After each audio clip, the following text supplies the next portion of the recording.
it's not over yet. This lap isn't done. He's able to hang on that right rear quarter panel, Phil. He's up beside Ron Hornaday going down into turn 3. It's very difficult to keep your truck up under you when you've got another truck on. Problems already. There goes Ron Hornaday. He turns around. Into the wall he goes. The left front of the truck. And problems with the 71 getting into him as well. Johnny Benson got a piece of that. He got a piece of Ron Hornaday. Johnny Benson. Yes, on the right side of that truck, more damage. These two trucks separated by just 6 points, and they didn't even make it to the start-finish line for lap 1. I'll tell you, how reminiscent of that is a couple years ago when Johnny Benson and Mike Skinner, look at all the damage on this VFW Chevrolet. Johnny Benson got away with it. He drove off, got some tires, and came through the field to win the race. Ron Hornaday is done. This truck's got to go to the garage area for a lot of work. It's torn up. Take another look. This is getting into turn 3. Kyle Busch just drives up on the outside of him, gives Ron plenty of room, but Ron slides up the hill and gets into Kyle Busch. Had to chase that truck up the hill. He made contact. Kyle does a nice job saving his truck, but Ron Hornaday cannot keep that truck out of the outside wall. And J.R. Fitzpatrick, who had a great qualifying effort, came in and made some pretty hard contact with the 33 of Hornaday. They're still wrecking. The track was pretty much blocked. You know, when you go down in that turn and someone's spinning like Hornaday was, the visibility's terrible. You can't see through all the smoke. Adam, what are they saying in the 23 pit? Well, You've got to give Kyle Busch a lot of credit. Look how high Kyle was up to the racetrack. He didn't go down in that corner and pinch Ron down. He gave him all the room he could give him, and he probably understood that Ron was loose up under him, but Kyle couldn't have done anything else. No, he really couldn't have. He got up absolutely as far as he could. Here's another look at it right here. You see him drive down in the corner. Ron is on the bottom. Kyle gives him plenty of room, but Ron has to chase his truck. He gets loose down there in the bottom. We see it happen so often, and here's a 3-time champion that it happened to. He got a little bit too loose. We heard Ron say on the radio that he had a little bit too much rear brake in it. You don't use as much rear brake getting down in turn number 3 as you do down in turn number 1, but when you have too much rear brake, it wants to slide that rear end out, and that may have been exactly what happened to Ron. Well, he definitely entered the corner loose, and he couldn't turn the wheel to the left. You know, he wanted to turn it to the left, but he knew if he did, the back end would come around. As he slid up the hill, he had the wheels turned to the left, made contact with the truck of Kyle Busch. Look at the visibility I'm talking about. These guys are just trying to figure out a way to get through it. That's Jack Sprague right there in his Weiler.com Toyota. He makes a little bit of contact with the 40 of Mike Bliss. There's another Ron's on board. You see him had to chase that truck up the hill. He tries to get back in the throttle to keep it out of the outside wall, but unfortunately, just, and there's the contact from J.R. Fitzpatrick. What a desperate feeling that is when you lose control of your truck. You try to get on the gas, you're on the brakes, you're doing all you can to stay out of the outside wall. And then when he hit the outside wall, he couldn't keep the truck up there. It came back down the hill and got even more damage. And it's more difficult on a flat racetrack like Phoenix to keep that thing out of the outside wall. You see the trucks that are involved. Adam, what are they doing on that 23? They came back onto pit road. Yeah. Compromising position. They have Scott Speed in there in the dog leg in the backstretch. Wide open, 160 or 70 miles an hour, and somebody's hitting you on your tailgate. That's no fun. Now he goes to the inside, tries to take the position away from Scott Speed, and we've got another caution on the racetrack. This time it's the 50 of Craig Wood. Another big break for Johnny Benson. Johnny had found himself 23.5 seconds behind.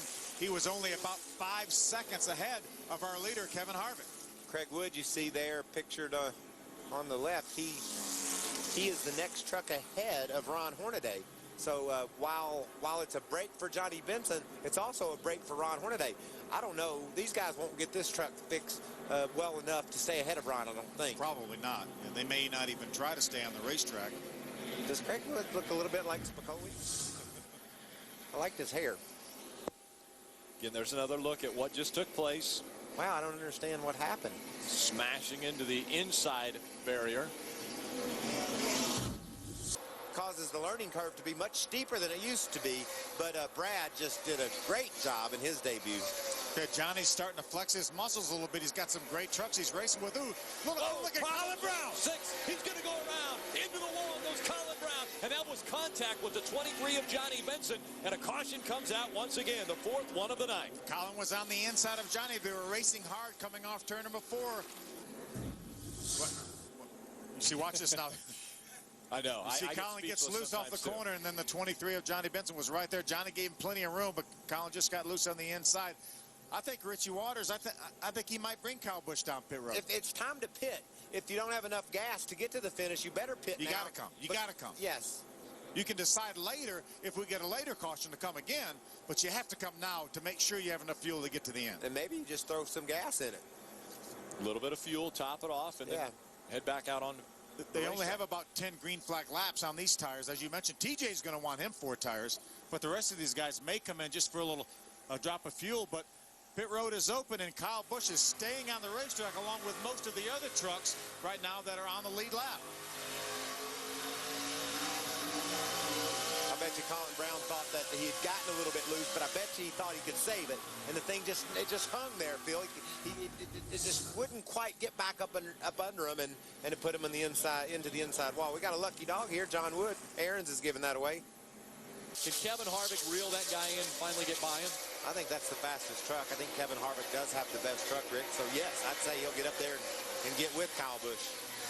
Oh, Johnny. No, Johnny Benson gets involved in this one once again. The 7th gets into the wall, and now a caution comes out, and our championship contender gets involved again. This is damage. This will hurt that truck. We would have. Let's see what happened. Yeah, Johnny Benson's down on the inside of TJ Bell when they get to turn 1. Ooh. Johnny's in trouble from the word go. Hard. Yeah, Johnny just expected TJ to go in a little wider, give him a little bit more room. Johnny had that inside wall coming up on his left, and they just made contact entering turn number 1.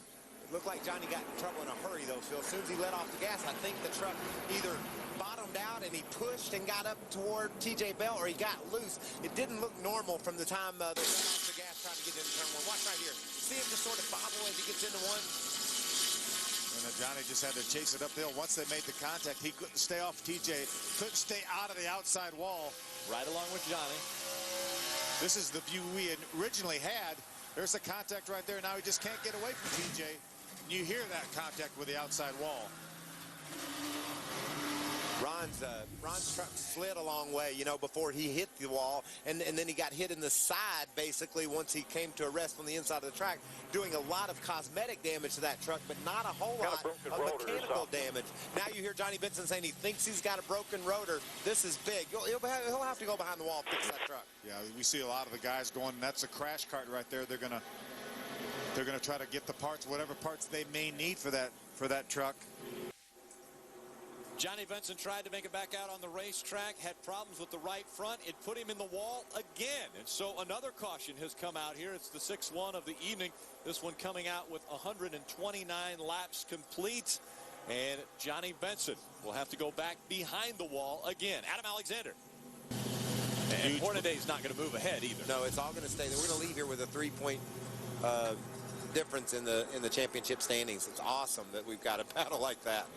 And here's where he was talking about the right front blowing out. He had some problems here. Yeah, he was all over the racetrack. Yeah, then he gets down there. I think something may have been rubbing. I'm not sure the right front. Now the right front tire is flat even before he hits the wall. So something was obviously rubbing that right front tire. It went down. Johnny makes contact with the wall. But meanwhile, that's a huge break. As watch Terry Cook. He's going to watch Johnny Benson. This is before that previous lap, before Johnny lost that tire. Terry Cook was glad to get around him at that point because he'd been on the outside of him down in turn 1. This is...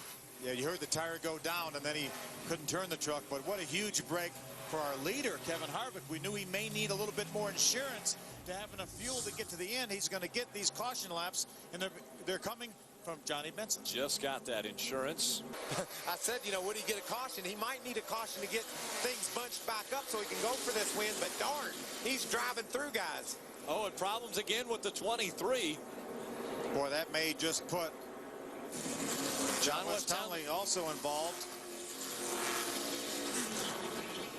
I'll tell you, that's a huge break for Kyle Busch now. He's got new tires. The fastest truck on the racetrack. There's Kenny. Kenny was involved in that. Kenny was running up in about the 11th spot. He had actually worked his way into the top 10. Take another look at what just took place to bring out our 7th caution of the night. See, John West goes on the outside of the 11 of David Starr, then on the outside of the 15. I don't think Kenny knew that John West was there. Moved up the racetrack a little bit, squeezed John West into the outside wall. That's a shame. Both those guys were having good runs. John West in a backup truck, he wrecked qualifying, and Kenny Wallace had to start in the back. So both these guys had overcome a lot of adversity, were racing up near the top 10, and now their trucks are all crumbled up.